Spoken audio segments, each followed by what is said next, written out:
Hello student standard 9। अभी Isaac Newton के बारे में हम देखते हैं।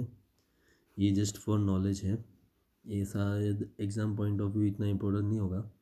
Isaac Newton was born in Woolsthorpe near Grantham, England.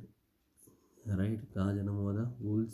वुल्सथोर्पे near Grantham, England में। He is generally regarded as the most original and influential theorist. Right, वो original और इन्फ्लुएंशियल थियरिस्ट था।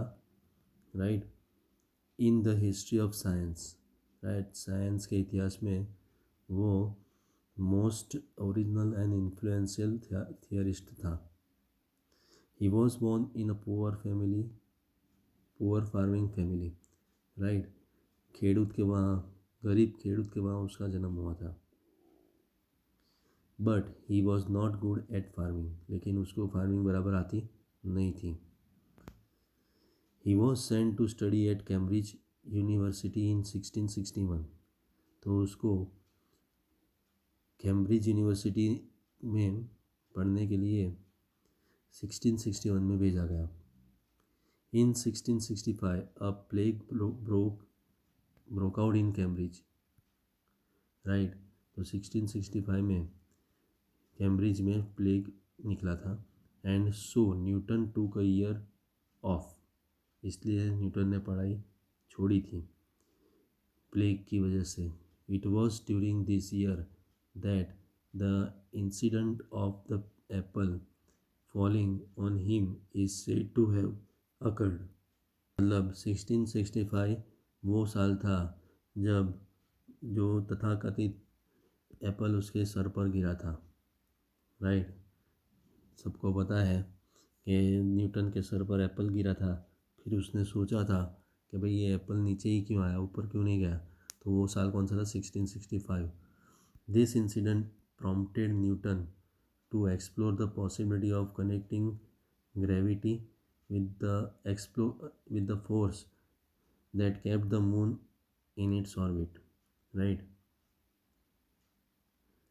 तो ये जो इंसिडेंट था, एप्पल सर पर गिरने वाला जो इंसिडेंट, राइट, तो उसने न्यूटन को प्रॉम्प्ट कर दिया किसके लिए? To explore possibility of connecting gravity. Right, तो कोई कनेक्शन है ऐसा बताने के लिए। राइट, वो थोड़ा विवश हो गया। With the force that cap moon, मतलब मून को भी उसकी ऑर्बिट में कोई कनेक्टिविटी जकड़ के रखती है। राइट, तो ये सब बारे में न्यूटन को ये साल में पता चला था। This lead him to the universal law of gravitation. Right, तो ये जो चीज़ थी वो उसको यूनिवर्सल लॉ ऑफ ग्रेविटेशन की तरफ ले गई। It is remarkable that many great scientist before him knew of gravity but fail to release it. Right, तो ये रिमार्केबल है कि उसके पहले बहुत साइंटिस्ट, महान साइंटिस्ट लोगों ने, लोग जानते थे ग्रेविटी के बारे में, लेकिन उसको रिलीज़ करने में फेल हो गए। राइट, फेल हो गए थे। Newton formulated the well known laws of motion. Newton ने well known laws of motion formulate किए थे, बनाए थे। He work on theories of light and colour. Right, उसने किस पर काम किया? Theories of light and colour पर काम किया। He designed an astronomical telescope. उसने एक एस्ट्रोनॉमिकल टेलीस्कोप डिज़ाइन किया to carry out astronomical observations. और उससे फिर क्या किया? एस्ट्रोनॉमिकल ऑब्जर्वेशंस कैरी आउट किए। राइट, तो एस्ट्रोनॉमिकल ऑब्जर्वेशंस कैरी आउट करने के लिए उसने एस्ट्रोनॉमिकल टेलीस्कोप बनाया था। Okay, Newton was also a great mathematician.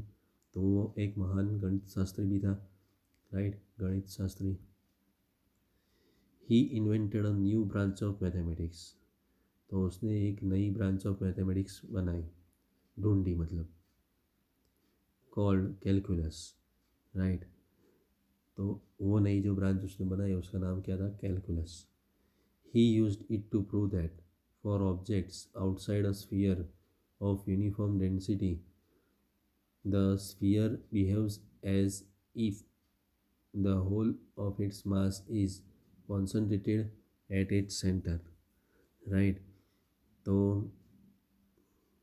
कोई भी ऑब्जेक्ट है उसका जो पूरा मास है वो सेंटर पर कॉन्सेंट्रेट हुआ होता है। कोई भी ऑब्जेक्ट है उसका जो मास है वो कॉन्सेंट्रेट कहाँ हुआ होता है, सेंटर पर। Newton transform the structure of physical science with his three laws of motion and the universal law of gravitation। तो न्यूटन ने ट्रांसफॉर्म किया स्ट्रक्चर ऑफ फिजिकल साइंस को with this with his three laws of motion, right. उसने जो तीन law of motion बनाए थे and the universal law of gravitation, right. Newton ने क्या बनाया था, थ्री लॉज ऑफ मोशन और यूनिवर्सल लॉ ऑफ ग्रेविटेशन। तो स्ट्रक्चर ऑफ फिजिकल साइंस के साथ ये तीन लॉ ऑफ मोशन और यूनिवर्सल लॉ ऑफ ग्रेविटेशन को ट्रांसफॉर्म किया as the keystone of scientific revolution of the 17th century। Newton's work combined the contribution of Copernicus, Kepler, Galileo and others into a new powerful synthesis, right। तो scientific revolution उसका जो की stone था 17th century का, तो उसमें Newton का जो वर्क था वो इन सब साइंटिस्ट के साथ के कंट्रीब्यूशन के साथ कंबाइन किया गया, राइट। कौन कौन से थे, कॉपरनिकस, केपलर, गैलीलियो, ओके, ये सब के साथ कंबाइन किया गया and others into new powerful synthesis.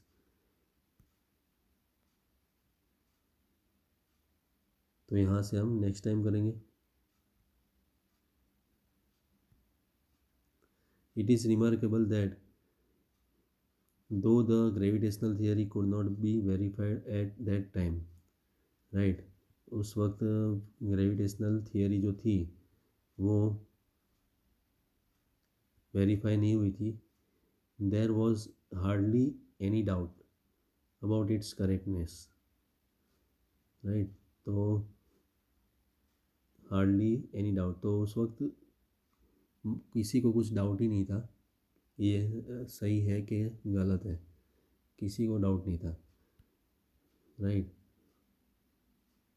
तो किसी ने कोई उसको वेरीफाई भी नहीं किया था कि ये ट्रू है कि नहीं। This is because Newton based his theory on sound scientific reasoning and back it with mathematics.